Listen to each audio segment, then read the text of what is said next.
Hoy vamos a hacer un breve repaso de lo que vimos en la sesión anterior, que era justamente el duelo en las relaciones. Cuando hablamos de duelo, siempre que hablamos de duelo, tenemos que tener inmediatamente en la mente que estamos hablando de pérdida. Pero la pérdida no tiene que ser siempre un fallecimiento. Tú puedes perder una amistad porque se enfríe, o puedes perder el respeto, ¿no? O puedes perder incluso tu autoestima. Siempre que elegimos algo o hacemos algo, aparece una pérdida de todas aquellas cosas que no hacemos. En cualquier elección hay una pérdida. Hay algo de lo que disfrutamos, aquello que elegimos, y hay algo que ya no disfrutaremos, que es aquello que no elegimos. Eso le podemos llamar microduelos. Entonces, la vida está llena de microduelos. Constantemente estamos elaborando y afrontando microduelos, porque constantemente estamos eligiendo. Desde el momento en que elegimos casarnos, nos despedimos de la soltería. Y así con cada una de las decisiones que tomemos, desde las más importantes y trascendentes a las más triviales. Por eso el duelo o los microduelos son estados naturales. O sea, vamos a estar experimentando duelo y microduelo mientras estemos vivos. Estar vivo significa vivir duelos. Entonces, no nos podemos enfrentar a los duelos como si el duelo fuera un problema, como si el duelo fuera un conflicto, como si el duelo fuera algo que tengo que resolver. No, el duelo no es eso. El duelo tiene que ver más con algo que tienes que sentir, que tienes que acoger, que tienes que elaborar. Pero no es tanto voy a hacer esto para resolver esto, o voy a buscarle una solución a esto. No. Es algo que tienes que tomar conciencia y que tienes que acoger y elaborar. Ese es el enfoque que nosotros tenemos que tener ante el duelo. Claro, para eso nosotros vamos a necesitar un tiempo para poder estar con nuestra pena y con nuestra frustración. Son sentimientos que tenemos que vivir, esa pena, esa frustración, esa pena por haber perdido algo, esa frustración por... La frustración, os acordáis que es tener un deseo y no cumplirlo, ¿no? Entonces tenemos el deseo de continuar con esa relación y eso no se puede cumplir, y entonces tengo que vivir esa pena y tengo que vivir esa frustración. Y vivir esa pena y vivir esa frustración requiere de un espacio, de hacer un espacio interno, un espacio corporal, porque todas esas emociones se vivencian en el templo del cuerpo, ¿no? Cada uno siente el duelo como una punzada, como un dolor, como una angustia, ¿no? Entonces lo vivimos en el cuerpo. Requiere un espacio real, un espacio interior y un tiempo para vivirlo. Si nosotros afrontamos el duelo, si nosotros nos hacemos conscientes de este dolor que estamos sintiendo es un duelo, el camino que vamos a recorrer es uno. Pero si nosotros no nos hacemos conscientes de ese duelo, el camino que recorreremos es otro. Es un camino hacia la amargura. El camino de ser conscientes del duelo es un camino hacia la superación, hacia la elaboración, ¿vale?, del duelo. Y si no somos conscientes, es un camino hacia la amargura. Entonces, ser conscientes del duelo es una de las primeras cosas. Este dolor que estoy sintiendo, ¿de dónde me viene? ¿No? ¿Qué emoción? Etiquetar, ¿qué emoción es la que yo estoy sintiendo? Si etiquetáis esa emoción como una pérdida, la etiquetáis como tristeza, como pena, ¿no?, como frustración. El siguiente paso es, que es lo que yo decía en los otros talleres, que decíamos, ¿qué estoy pensando para sentir esto? Porque ese pensamiento que alimenta esa emoción me puede dar muchas pistas sobre si esto es un duelo o esto no es un duelo. Si cuando yo estoy sintiendo esa pena descubro que estoy pensando ahora con quién voy a salir, ya no va a estar él para acompañarme, ¿no?, pues me está indicando a todas luces que estoy hablando de un duelo, ¿no? Y esa indagación interior que yo hago es la que me permite ponerle nombre a lo que yo estoy sintiendo y hacerme consciente de que lo que yo estoy sintiendo es una pérdida y, por lo tanto, ser consciente de mi duelo. ¿Vale? ¿Se entiende eso? Una vez que soy consciente de mi duelo, el siguiente paso que tengo que hacer es acogerlo. Acogerlo no es otra cosa que crear ese espacio, ese tiempo, ese lugar para sentir lo que estoy sintiendo. Sin que tener que resolver nada. Aquí no hay nada que resolver. Esto no es un problema que se tenga que resolver. Estos son vivencias que se tienen que sentir. Tenemos muchas veces el miedo de que si nos entregamos a sentir lo que nos toca sentir, eso puede aumentar. Pero eso no es tan así. Cuando nosotros sentimos lo que nos toca sentir, estamos facilitando la elaboración y, por tanto, la disolución de ese duelo. ¿Vale? Ese duelo se diluye. ¿Qué nos pasa en el caso de que nosotros estemos sintiendo un malestar y en lugar de hacer ese trabajo de indagación personal, de decir, ponerle nombre a lo que estamos sintiendo, descubrir cuáles son los pensamientos que surgen a raíz de esa emoción, en lugar de hacer ese trabajo de indagación para descubrir realmente qué es lo que me está pasando y saber si se trata de un duelo o no se trata de un duelo, si en lugar de hacer ese trabajo lo que yo hago es no me siento bien y lo que quiero es evitar sentirme así, y lo que hago es distraerme, ver series, que si Instagram, que si el Facebook, que si incluso buscando conflicto, ¿no? Creo un conflicto que realmente no es un conflicto, pero me permite canalizar toda mi energía en el conflicto, con lo que ya estoy distraída de lo que realmente para mí es doloroso, ¿no? O incluso drogándose. El alcohol y cualquier tipo de droga me permite, pues, no ser consciente de lo que siento, huir de lo que siento.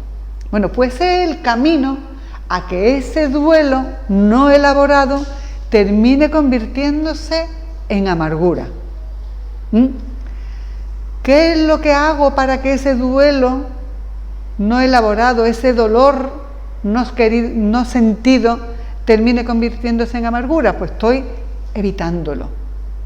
Si lo evito, si no puedo vivir con él, si no lo supero, si no puedo seguir con mi vida, porque estoy ejerciendo mucha resistencia ante eso, finalmente ese duelo no se va a diluir, como ocurre cuando tú afrontas ese dolor, sino que ese duelo terminará convirtiéndose en amargura, que es como un dolor. Yo lo veo la amargura como un dolor podrido, ¿no?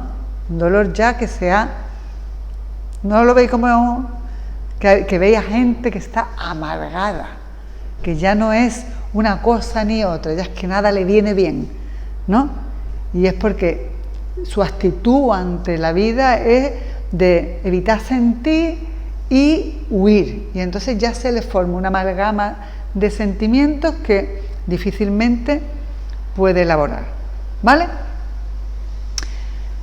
Huimos del duelo eso lo hace, la primera reacción ante un dolor es huir de ella, ¿no? Y huimos del duelo porque tenemos miedo. ¿Pero miedo a qué? ¿A qué tenemos miedo?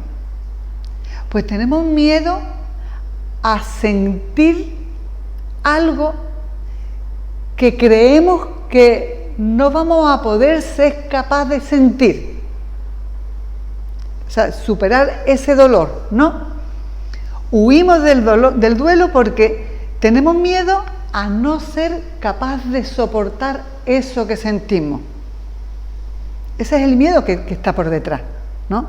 Si tú sabes que, bueno, que ese dolor que estás sintiendo te puede atravesar, pero finalmente va a facilitar que ese dolor se diluya y que tú salga de él renovada para poder afrontar las cosas que vengan, pues si eso se creyera a pie juntilla, pues la gente seguramente se atrevería a vivir ese duelo, ¿no? Estoy pensando como con el parto. ¿Por qué soportamos las mujeres ese dolor tan terrible que es el parto? Lo soportamos porque sabemos que lo que viene detrás es una alegría, es esperanza, es ilusión, ¿no? Y entonces ese dolor tiene sentido. Y como para nosotros ese dolor tiene sentido, el dolor, aunque sea muy fuerte, no nos planteamos huir, salir corriendo del paritorio, no, nos quedamos ahí sintiendo lo que tenemos que sentir, colaborando con los médicos y con todo el personal para que trascender ese dolor, ¿no? Porque tiene sentido, tiene una función. Y el miedo que nosotros tenemos es justamente no encontrarle sentido. Nos creemos que ese dolor es para nada y justamente no solamente que es para nada, sino que no vamos a ser capaces de superarlo. Y claro, ante eso, pues te lleva a intentar huir y a intentar evitar ese dolor. Entonces, huimos precisamente por eso, por ese miedo a no ser capaz de soportarlo. Pero es que finalmente ocurre una paradoja, ¿no? Y la paradoja es que creemos que no somos capaces de sentir un dolor que estamos sintiendo. ¿Entendés? Es decir, es que ya está aquí.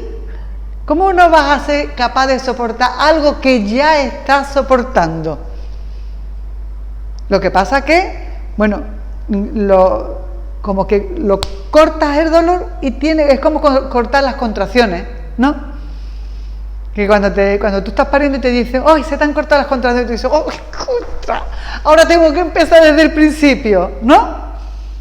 Sin embargo, si nosotros ante el miedo no podemos soportar ese dolor, cortamos el dolor, buscamos cualquier tipo de distracción, pues tenemos que volver a empezar desde el principio.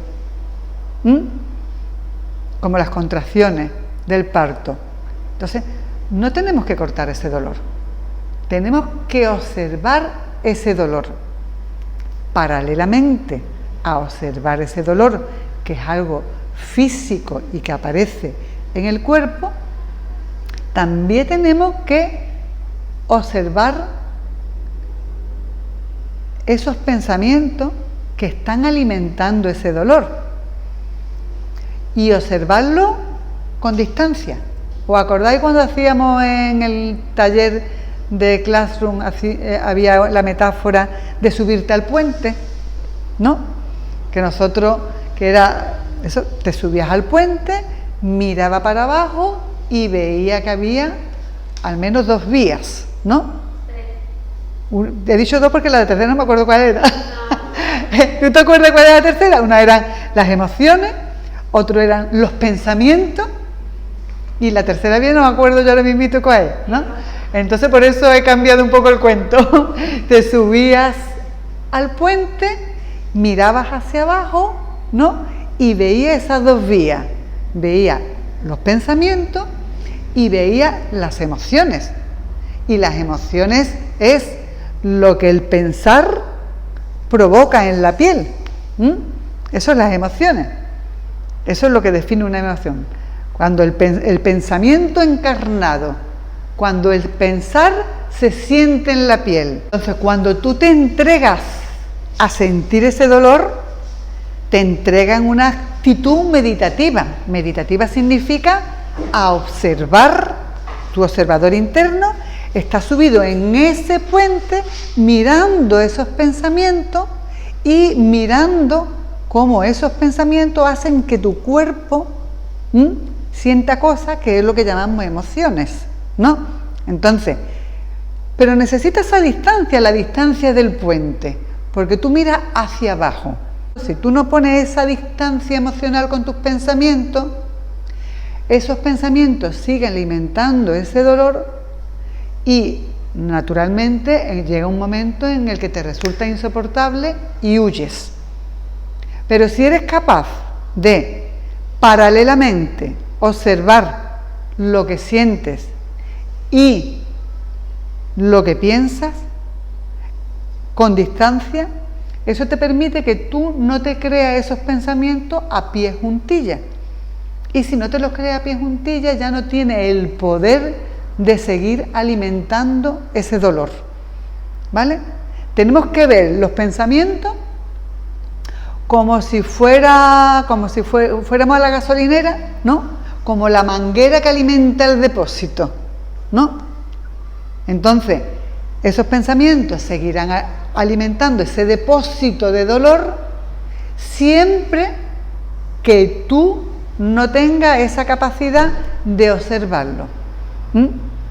Y cuando lo observas, tenemos que hacer lo que veíamos en nuestro dibujito: distinguir los hechos de nuestras interpretaciones y de nuestros juicios. La observación te permite, para darte cuenta, bueno, se me ha hecho así y se me ha caído la botella, hechos, qué estúpida soy, juicio. No, se me ha caído la botella no significa que yo sea una estúpida, ¿no? Entonces, distinguir, si se me ha caído la botella porque yo le he dado, qué estúpida soy, y yo me creo realmente que soy una estúpida, ese creerme a pie juntilla mi pensamiento es lo que está alimentando mi dolor. Pero si yo observo que he tirado la botella y observo que inmediatamente ha habido un juicio, qué estúpida soy, pero eso lo observo desde la distancia sin creérmelo, eso ya no tiene la capacidad de alimentar tu dolor. ¿Me entendéis? ¿Vale? Por eso necesitamos, para elaborar el duelo, necesitamos un espacio real, interior y un tiempo. Porque eso tú no lo puedes hacer de cualquier forma, eso lo necesitas darte un tiempo para ti, para observar ese malestar, para etiquetar esa emoción y para descubrir cuáles son los pensamientos intrusivos que están alimentando a esa emoción. ¿Vale? Y entonces sí, nos vamos a creer que somos capaces de soportar el dolor que ya estamos soportando. Y acordaros, como las contracciones del parto, no interrumpirlas, que tenéis que empezar de nuevo. ¿Vale? Aquí os he puesto algo parecido a nuestro muñeco, ¿no? Para que siempre encajéis las fases que estamos trabajando con las fases de nuestro muñeco. El duelo. Hacemos duelos constantemente, ya que hacer una cosa significa dejar de hacer otra. Eso es lo que hemos visto antes, ¿vale? O sea, que los duelos no son pérdidas, fallecimientos solo, ¿no? Sino que existen esos microduelos. Cada vez que nosotros elegimos algo, estamos despidiéndonos de lo que no hemos elegido. Siento un dolor. Tenemos aquí nuestro corazón.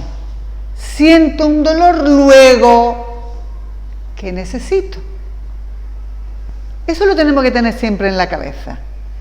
siento un dolor, luego, ¿qué necesito? Es la pregunta que nos tenemos que hacer. Tenemos que descubrir cuál es la necesidad insatisfecha que está por detrás de ese dolor.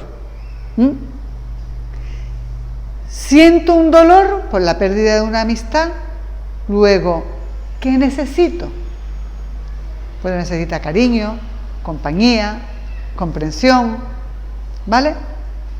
Cuando una persona se queda atascada en un duelo, muy probablemente es porque esa cosa que necesitaba esa persona solo tenía una forma de satisfacerlo, y a lo mejor era con esa persona. Es decir, cuando nos quedamos atrapados en un duelo, tenemos que descubrir cuál es la necesidad que esa persona nos estaba satisfaciendo, que estaba satisfaciéndola en exclusividad. Es decir, si nosotros necesitamos compañía, que no haya solamente una persona en el mundo que nos dé compañía, sino que tengamos una red que nos dé compañía. Si alguna de esas personas deja de darnos compañía, elaboraremos el duelo por la pérdida de su compañía, pero no nos quedaremos atrapados en ese duelo. ¿Entendéis la diferencia? No significa que no vayamos a vivir el duelo de la pérdida de esa amistad. La viviremos, la elaboraremos, pero podremos diluir finalmente ese dolor.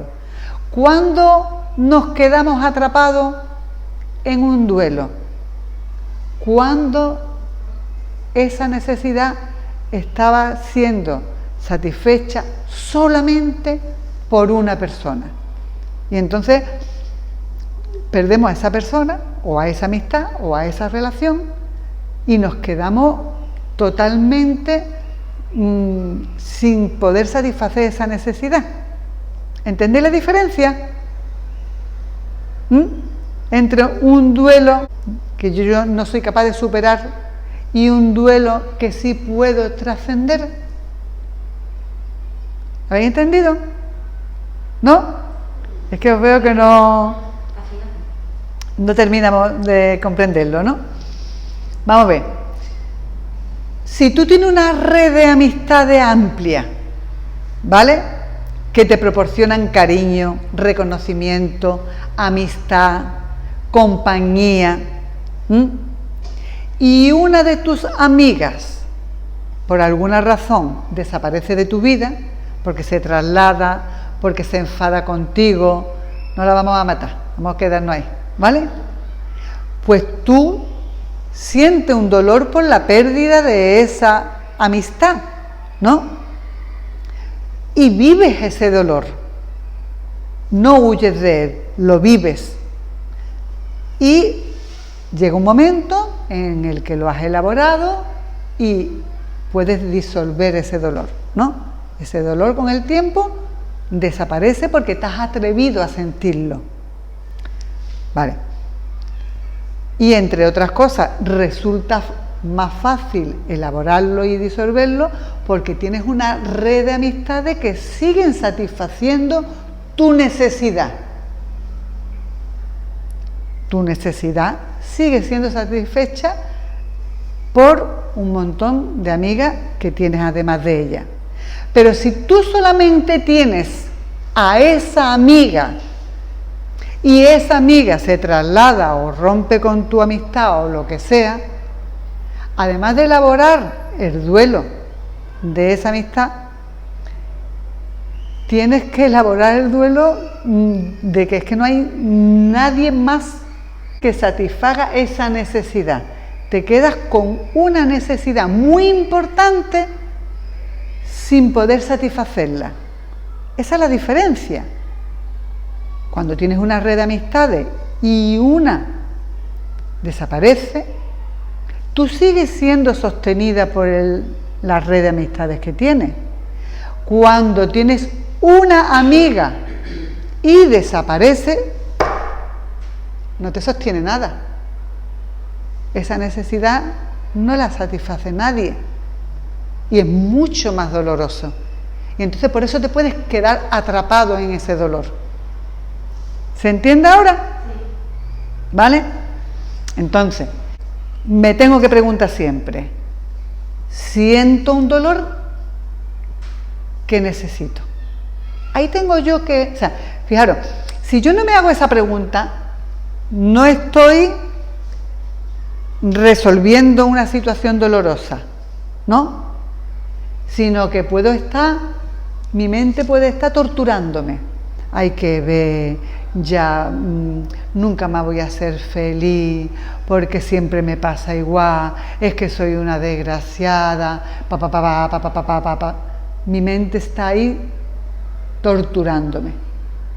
Pero si yo antes un dolor, mi mente lo que va es enfocada a ¿qué es lo que necesito? ¿Entendéis la diferencia? Entonces tú vas buscando qué es lo que tengo que hacer ahora, qué es lo que necesito.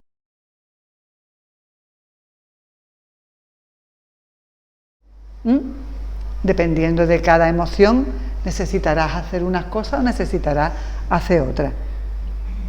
¿De acuerdo? Siento un dolor, ¿qué es lo que necesito? Si lo que tú haces es evitar el dolor, pues si la respuesta que te da tú, no, pues yo lo que quiero es evitar el dolor, yo no quiero, ¿no? Pues buscar las distracciones, pues buscar anestesiarte. Si la respuesta que tú te das es necesito acoger mi dolor, vivir mi dolor, sentirlo, elaborarlo, pues naturalmente resolverá tu duelo. Aceptar. Yo hago así porque a mí se me pone mucho todos mis dolores en el estómago, ¿no? Pues mira, así es como una se siente cuando pierde algo o a alguien, ¿no? Así es como una se siente y observa como el estómago sientes como un vacío, como un frío, ¿no? Cómo aparecen pensamientos y tú eres capaz de observarlo y darte cuenta de que ese pensamiento no es la realidad, que ese pensamiento es un pensamiento que está influenciado por lo que estás viviendo, ¿no? Y no te dejas arrastrar por él, ¿no? Y descubre cuál es la necesidad que esa persona está satisfaciendo o estaba satisfaciendo. Y cuando has vivido ese dolor te dispone a buscar otra forma de satisfacer esa misma necesidad, ¿vale? Fijaros, el otro día uno de los compañeros del grupo nos habló cómo se trabaja en este libro el dolor, ¿no? Hay un capítulo, el capítulo 5, que es el capítulo sobre el cuerpo dolor. Y yo he estado recogiendo algunas de las ideas del libro para contrastarlo un poco con el material que estamos trabajando sobre comunicación no violenta. Y veréis, fijaros, este libro es Un nuevo mundo ahora. Yo lo he recomendado muchas veces, ¿vale? De Eckhart Tolle. Y en este libro, en el capítulo 5 de este libro, se habla sobre el cuerpo dolor. El cuerpo dolor es una adicción a la infelicidad. Así lo define este autor. Adicción a la infelicidad. Es como si algo dentro de ti saboteara el ser feliz y vas buscando la infelicidad. El cuerpo dolor se alimenta de la energía de tus pensamientos negativos. Ahí sí podemos verle similitudes, ¿verdad? Vimos cómo nosotros podríamos trascender el dolor del duelo siempre que observáramos los pensamientos, ¿no? Y no nos los creyéramos a pie juntillas. Los pensamientos negativos hacen referencia a esos pensamientos en los que tú te estás saboteando, te estás dañando, te estás culpabilizando, te estás juzgando, ¿vale? Pues de eso se alimenta el cuerpo dolor. Nosotros somos capaces de identificar el dolor y no dejamos que la manguera que hemos hablado en la metáfora del coche, ¿no? La manguera de los pensamientos negativos sigan alimentando ese dolor, pues no vamos a terminar con esa adicción a la infelicidad. Porque somos capaces de observar esos pensamientos para que no alimenten ese dolor. La voz de la cabeza te contará cuentos tristes o indignantes sobre ti, sobre tu pasado o tu futuro. De esa forma, esos pensamientos negativos alimentan el cuerpo dolor. Yo creo que nos identificamos todos, ¿no? Nos hemos visto en algún momento cómo nos contamos una serie de cuentos y de historias yéndonos al pasado, al futuro tenebroso, ¿no? La voz culpará, asustará, se quejará, inventará, y tú estás completamente identificado con todo lo que dice la voz. Te crees todos sus pensamientos retorcidos. Aquí está la palabra clave: identificación. Cuando tú te asomas al puente y mira la vía por donde pasan los pensamientos y las emociones, tú no estás en la vía.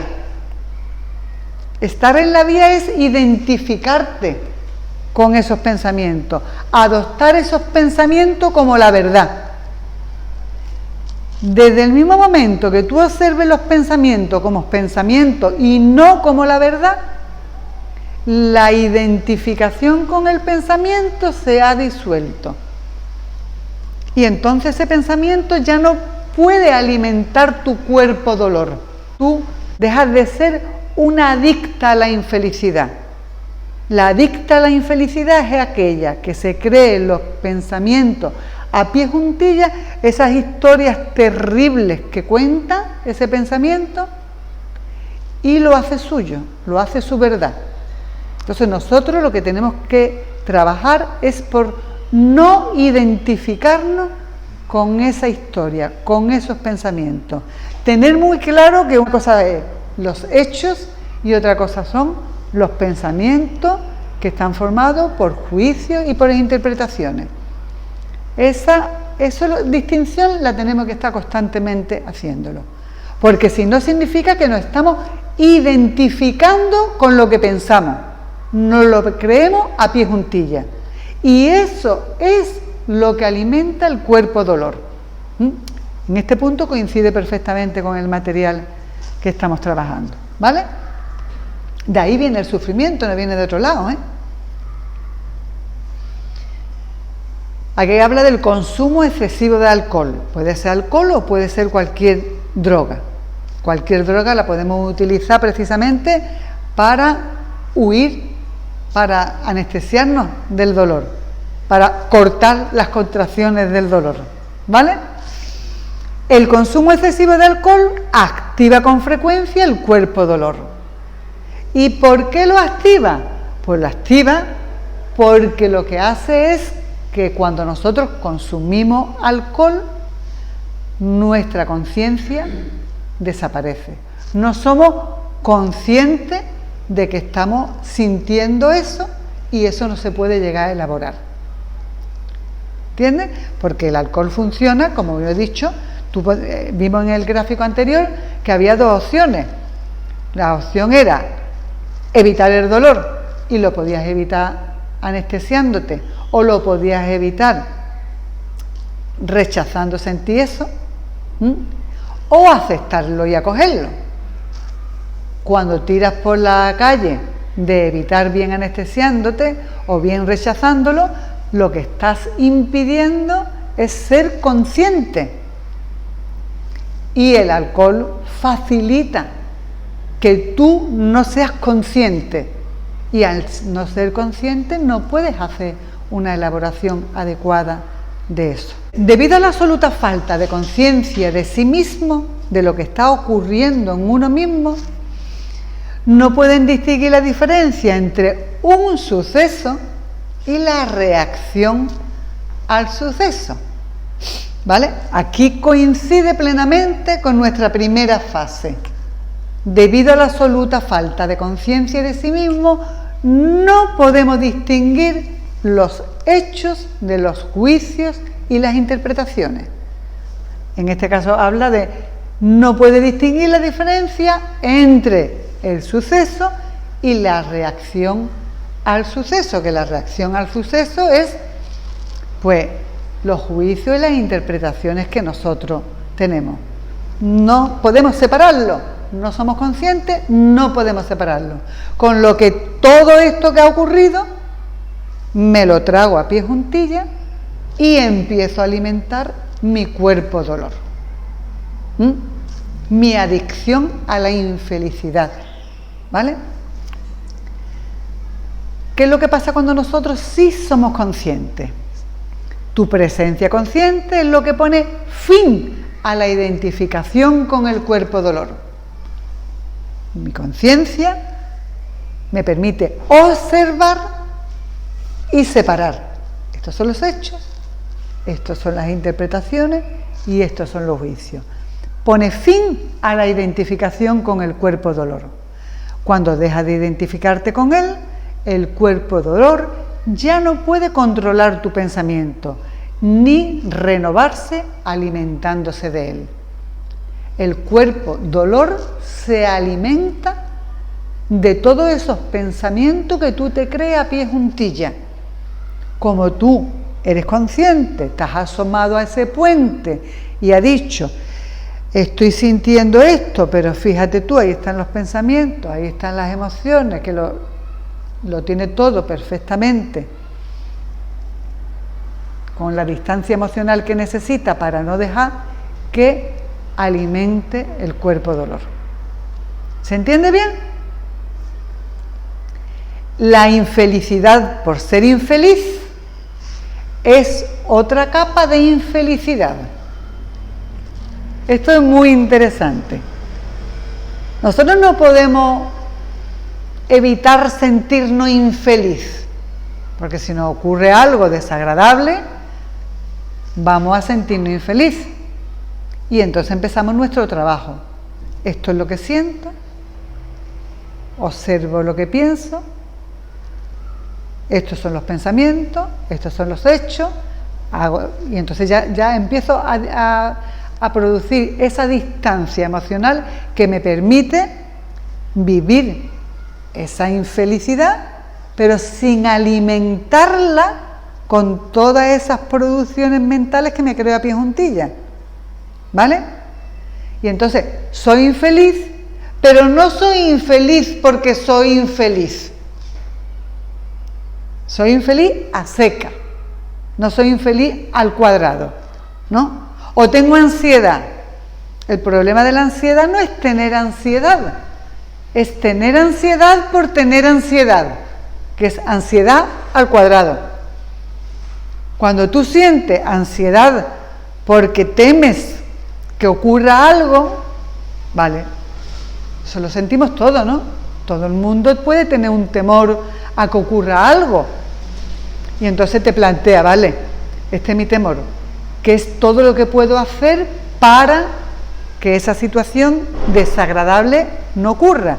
Y entonces te pones a organizar la vida para, sabiendo que una no lo puede controlar todo, pues minimizar los daños, ¿no? Es que tengo miedo de coger el coche porque me puedo estrellar, vale, pero tengo que coger el coche, vale. Pues entonces, ¿qué es todo lo que puedo hacer? Voy a revisar las ruedas, voy a que el depósito esté bien lleno, voy a revisar los frenos, voy a organizarlo todo para bajar las probabilidades de que ese suceso ocurra. Esa ansiedad es una maravilla porque es una ansiedad funcional. Me permite sentir un miedo para que yo me adelante en las soluciones y evitar que ocurra lo que temo. ¿Vale? Para eso se inventó la ansiedad. Ahora, cuando yo siento ansiedad por sentir ansiedad, no estoy enfocándome en qué necesito. ¿Ves? Siento ansiedad, luego, ¿qué necesito? Que los frenos funcionen bien, que el depósito esté lleno, que el coche funcione 100% bien. El otro funcionamiento, que es el patológico, siento ansiedad. Y siento ansiedad por sentir ansiedad, estoy en bucle. No estoy enfocada en buscar la necesidad insatisfecha, que es que tener un coche en condiciones para bajar la probabilidad de un accidente. Con el coche tal como está, tengo un 75% sin frenos, sin aceite. Vale, muy probable que tenga un accidente, pero con mi coche en condiciones, gracias a que la ansiedad me ha avisado de esto, pues tengo menos probabilidades. Este es un ejemplo, ansiedad, cuando tú puedes hacer algo, pero por ejemplo una situación donde hay ansiedad por el examen, tú no puedes arreglar nada. ¿Cómo que no? Puedes aprender 4 años matemáticas antes del examen. Bueno, si tú tienes ansiedad porque te vas a presentar un examen, hay muchas cosas que tú puedes hacer, entre otras cosas ponerte a estudiar, ¿no? No, pero ansiedad antes del examen. La ansiedad antes del examen, pues entonces lo que sí puedes hacer es una técnica de relajación, ¿no? Un diálogo interno tranquilizador, una técnica de relajación, deja los apuntes, no seguir intentando repasar hasta el último momento, deja los apuntes, cerrar los ojos, ponerte una música tranquilizadora, decirte que, bueno, que es importante aprobar el examen, pero seguramente habrá otras oportunidades, tu diálogo interno, todas esas cosas las puedes hacer. Mira si hay cosas que puedes hacer, muchísimas cosas. Cuando no podemos hacer cosas para resolverlo, pues lo único que nos queda es enfocarnos en lo que estamos sintiendo y sentir lo que nos toca sentir. O sea, tengo ansiedad. Pues mira, esto es lo que se siente cuando tiene ansiedad. Mira, me está temblando un poquito activa tu observador interno. Es decir, observar con curiosidad, ¿no? Estaba en una situación en mi vida cuando yo estaba sintiendo ansiedad, pero yo estaba disfrutándolo. ¿Sí? Sí, yo estaba notando que yo tengo ansiedad. Yo quería comprar un nuevo coche y tenía que llegar a la tienda de Sevilla en una hora así. Y yo pensé, yo quiero este coche. ¿Es posible o no? ¿Es posible o no? ¿Puedo tener o no? Es que yo quería, pero no estaba seguro si está bien, cómo se sale. Yo tenía una hora con ansiedad, como esperar algo. Y yo estaba disfrutándolo porque estaba diferente de mi rutina. Muchas veces pensamos que sentir una cosa significa que no podemos sentir otra, ¿no? Y no es así. Nosotros podemos sentir ansiedad y felicidad, como tú lo estás describiendo. Sí, disfrutando ansiedad. Exactamente. Que es muy malo algo, pero realmente tú puedes disfrutar algo. Tú estás en una etapa de la vida y disfrútalo. Exactamente. O tú puedes, por ejemplo, dejar a tu hijo sola y sentirte culpable porque no puedes atenderlo y después ir a esa fiesta o esa reunión de trabajo y disfrutarlo, ¿no? Pues puede vivir las dos cosas, ¿no? Entonces, muchas veces es cuestión de arreglar un poquito nuestras creencias. Esa realidad existe. Tú puedes disfrutar dos emociones tan antagonistas y puedes vivirlas paralelamente, ¿vale? Entonces, lo que no tenemos que es rizar el rizo. Si sentimos ansiedad y no podemos hacer, realmente no podemos hacer nada, que es muy raro porque como poco puede darte una serie de autoinstrucciones, irte a un espacio más tranquilo, activar tu observador interno, todas esas cosas podemos hacerlo. Y si no podemos hacer muchas más cosas, pues nos centramos en focalizar sobre esas sensaciones físicas y hacerlo con curiosidad, porque vamos a vivir un proceso muy curioso en el que si somos capaces de focalizar, interrumpiendo ese diálogo mental destructivo, nos daremos cuenta cómo esa sensación desagradable se diluye. ¿Entiendes? Entonces tenemos que tener mucha fe en los recursos que el cuerpo tiene. Tenemos que tener muchísima fe, hay recursos que desconocemos. Yo tuve una situación muy desagradable, que estaba trabajando y me llamaron por teléfono que mi hijo había tenido un accidente. En ese momento, os podéis imaginar, me dijeron naturalmente que estaba bien, que tal, pero la angustia fue terrible. Solté todo, me acuerdo que tenía un paciente dentro, lo despedí, me fui corriendo y yo iba pensando, no voy a ser capaz de soportar esto, ¿vale? No voy a ser, lo que decía esto, no voy a ser capaz de soportar esto, pero activé mi observador interno, a ver, ¿qué estoy sintiendo? O sea, cuando tú activas tu observador interno y te centras en observar, estás haciendo eso, ya no estás alimentando tu coco, ¿no? Ya no está, ay, le puede pasar esto, le puede pasar lo otro, no sé. No, tú estás diciendo, a ver, ¿qué estoy sintiendo? Y estás percibiendo lo que estás sintiendo. Bueno, pues aparecían pensamientos intrusivos naturalmente, pero para mí fue una sorpresa horrorosa que cuando yo ya llegué al coche y me senté y ya yo no podía correr hacia el coche, no podía hacer nada, sino que ya era esperar. Ya estaba en el coche camino a la residencia, sentada camino a la residencia. De pronto empiezo a observar y yo no sentía absolutamente nada. Cero, pero cero, de una forma que nunca lo he sentido. Estaba disociada. O sea, mi cuerpo había echado torrentes de anestésico y yo no estaba ahí, mi cuerpo yo no estaba sintiendo nada. Fue una sensación totalmente irreal. Yo no sabía lo que era estar disociada, no estar sintiendo nada, ¿no? Pero dentro de mí había una parte que me decía, tu hijo está en el hospital, debes preocuparte, ¿no? Y otra parte decía, Dios, fíjate las cosas que hace el cuerpo, qué guay, ¿no? Entonces, fue una situación tan extraña que yo decía, yo no sabía que en situaciones tan terribles nuestro cuerpo nos regala recursos de este tipo.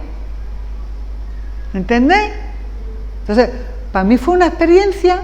Después ya me salí del coche y nada más que poner el pie fuera del coche se activaron todas las emociones, porque yo en el coche no podía saber nada, no podía saber cómo estaba, cómo no estaba. Entonces era como un umbral tan impresionante de dolor si el cuerpo no me rescata y no hace algo, porque yo creo que yo creía que no era capaz de soportarlo.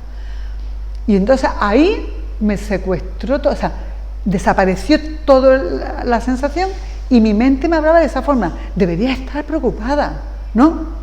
¡Guay! Fíjate tú, qué chulo, no sientes nada, no sé qué, una cosa loca, ¿no? Fue poner el pie fuera del coche, ya sí podía hacer algo, correr a ver dónde está mi hijo, y entonces aparecieron ya de golpe todas las emociones. Y ya, bueno, ya fue verlo, estaba sentado en una silla de ruedas, no podía esperar que me contara. ¿Pero qué te pasa? Pero, tranquilo, no, pero ¿estás bien? Ya era un aturrulle horrible, horrible, horrible, ¿no? Pero para mí eso fue una experiencia impresionante y me dio como mucha paz interior de decir, tenemos un pedazo de mecanismo, tenemos un pedazo de organismo que si nosotros lo respetamos, no lo intoxicamos, no lo manipulamos de mala forma y hacemos lo que nos toca hacer, que muchas veces es no hacer nada y observar, y eso es hacer mucho, ¿vale? Pues resulta que nuestro cuerpo nos premia de esa forma, Así que... Fue como entrar en shock, ¿no? Que lo que te pasó a ti fue como entrar en shock, ¿no? Que te quedaste como paralizada ahí. Yo no estaba paralizada. Yo era consciente, pero no sentía. no sentía. Y sabía que no sentía y que tenía que sentir, pero no sentía. Pero había una parte como de preocupación, de decir, oye, ¿qué está pasando aquí que no siente? Pero después había mi observador interno que decía, tío, qué guay, ¿no? Que no te has desintegrado de dolor, que estás ahí pudiendo hacer esta observación, pudiendo observar cómo se siente un cuerpo ante una situación así. Es curioso, es muy curioso. Entonces, como que quizás yo, no sé si fue algo automático o quizás supe cortar la manguera, ¿no? Esa manguera que alimenta, esa manguera de pensamientos que alimentan el cuerpo dolor, de alguna forma se cortó. Se cortó. Y después yo creo que se empezaron a secretar endorfinas, que son los anestésicos naturales, ¿no? Y mi cuerpo respondió ante una situación de alarma y sobre todo fue muy inteligente, porque fue como, ahora que no puedes hacer nada, ¿para qué vas a estar sufriendo? Y ya cuando puse el pie en el suelo, ahora sí tienes que hacer algo, corre, entérate, infórmate, ¿no? Y aparecieron, digo, tío, fue fascinante, ¿no? Fue fascinante, no lo quiero repetir, ¿eh? No lo quiero repetir, pero me quedó la esperanza de que tenemos muchos recursos y sobre todo si los trabajamos, ¿vale? Entonces, la infelicidad por ser infeliz es otra capa de infelicidad. No apuntaros a esa capa de infelicidad. Infeliz vamos a ser, pero infeliz por ser infeliz lo podemos evitar. Ansiedad vamos a sentir, pero ansiedad por tener ansiedad lo podemos trabajar y podemos dejar de sufrir así, ¿vale? No hagas nada, tan solo permítete sentir lo que estás sintiendo. Que eso es no hacer nada, pero eso es hacer muchísimo, ¿eh? Cuidado.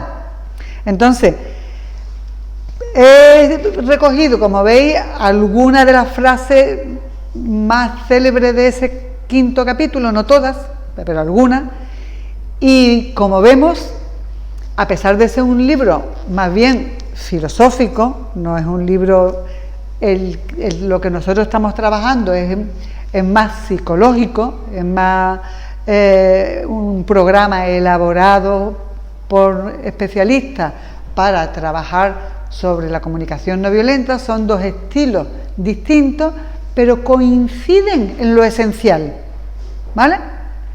Este es más metafórico, habla del cuerpo dolor como si fuera algo, un ente vivo, ¿no? Y el ego como si fuera algo vivo y que tiene un poder por sí solo, ¿no? Entonces, es interesante, el que no lo haya leído, os recomiendo que lo leáis, y si queréis podéis ir directamente al capítulo 5, que yo creo que cualquiera con las cosas que hemos visto lo podéis entender, ¿vale? Y yo creo que ya... ¡Uy! ¡Nos hemos pasado 11 minutos!